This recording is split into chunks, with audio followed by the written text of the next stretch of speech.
Hello everyone, I just hope you all are doing well. So आज मैं आपसे discuss करने वाली हूँ हिंदी के इम्पॉर्टेंट क्वेश्चंस 2025 के। ये आएंगे ज़रूर। सबसे पहला हमारा क्वेश्चन है, भाषा क्या है, उसका संक्षिप्त में विवेचन कीजिए। ये ज़रूर आएगा क्वेश्चन। सेकंड है हमारा, मातृभाषा का अर्थ स्पष्ट करते हुए हिंदी शिक्षा में उसके महत्व पर प्रकाश डालिए।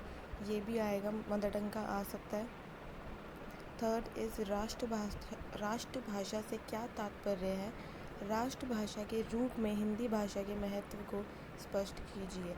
ये मत सोचना सिर्फ भाषा क्या है, मातृभाषा, यही दो आएंगे।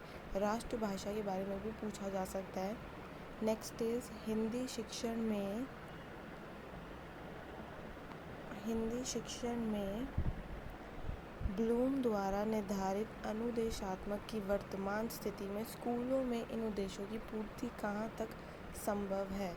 जो ब्लूम ने अपनी हिंदी शिक्षण में अनुदेशात्मक उद्देश्य दिए हैं, जैसे ज्ञानात्मक, भावात्मक, क्रियात्मक, उस स्टेजेस का स्कूल में कहाँ तक इस उद्देश्यों की पूर्ति तक संभव हुआ है, ये क्वेश्चन ज़रूर आएगा। नहीं तो ब्लूम द्वारा निर्धारित अनुदेशात्मक उद्देश्यों को स्पष्ट कीजिए, ये तो आएगा ही आएगा।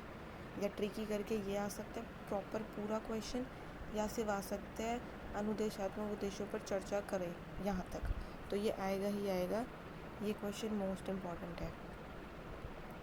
उसके बाद है प्रश्न नंबर 5, भाषाई कौशलों से क्या अभिप्राय है।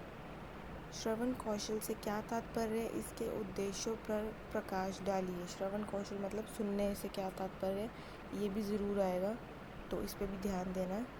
उसके बाद है हमारा प्रश्न 7, भाषण कौशल शिक्षण से क्या तात्पर्य है, इसके उद्देश्यों को भी स्पष्ट कीजिए। 8th इस पठन कौशल शिक्षण से क्या तात्पर्य है, पठन के भेदों पर भी प्रकाश डालिए। पढ़ने कौशल से, पठन मीन्स पढ़ना। नेक्स्ट है प्रश्न नंबर 9, बालकों को भाषण कौशलों का सामान्य ज्ञान देना क्यों आवश्यक है। बालकों में पठन व लेखन कौशलों को विकसित करने के लिए हिंदी अध्यापक को क्या कदम उठाने चाहिए। ये क्वेश्चन आएगा ही आएगा, इम्पॉर्टेंट है ये, कि जो बच्चे हैं उनको भाषण कौशल का सामान्य ज्ञान देना, बोलने का जो सामान्य ज्ञान है देना क्यों आवश्यक है। क्योंकि अगर बच्चों को हम अच्छे से हिंदी भाषा का वो करवाएंगे, मात्राएं ढंग से करवाएंगे, सब चीज़ें ढंग से बताएंगे, तो वो आगे कोई भी लैंग्वेज सीख पाएंगे ईज़िली, कोई भी भाषा। और वो उनको पता होगा कि कब मुझे वाक्य बनाने में कौन सा मात्रा यूज़ करनी है, कौन सा कठिन वर्ड, कौन सा ईजी वर्ड यूज़ करना है। इसलिए हमें बालकों को भाषण कौशल का सामान्य ज्ञान देना आवश्यक होता है। उसके बाद है प्रश्न नंबर 10, इकाई योजना और पाठ योजना में अंतर स्पष्ट कीजिए। ये आएगा ही आएगा, मोस्ट इम्पॉर्टेंट है ये। पिछले साल भी आया था, इस साल भी आएगा ही आएगा। उसके बाद है हिंदी पाठ्य पुस्तक की विशेषताओं व उनके समीक्षा पर प्रकाश डालिए। 12 इस मूल्यांकन का अर्थ स्पष्ट करते हुए मूल्यांकन की विभिन्न विधियों के बारे में लिखिए। मूल्यांकन ज़रूर आता है, तो उसको भी पढ़ना ज़रूर।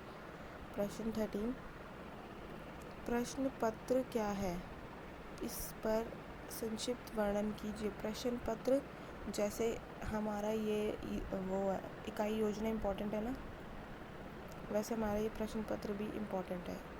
ये दोनों आप मान के चलो आएंगे ही आएंगे, ये दोनों, तो इन्हें अच्छे से पढ़ लेना, क्योंकि ये दोनों आएंगे ही आएंगे। प्रश्न 14 है, दृश्य श्रव्य सहायक साधनों का महत्व। दृश्य श्रव्य मतलब देखना और सुनने सहायक साधनों का महत्व बताओ। ये भी आएगा ज़रूर, ये भी इम्पॉर्टेंट है। जिन पे स्टार लगा रही हूँ मैं, वो वाले पढ़ना ज़रूर, और जो बाकी भी हैं वो भी पढ़ना ज़रूर, क्योंकि इनमें से आएगा ही आएगा।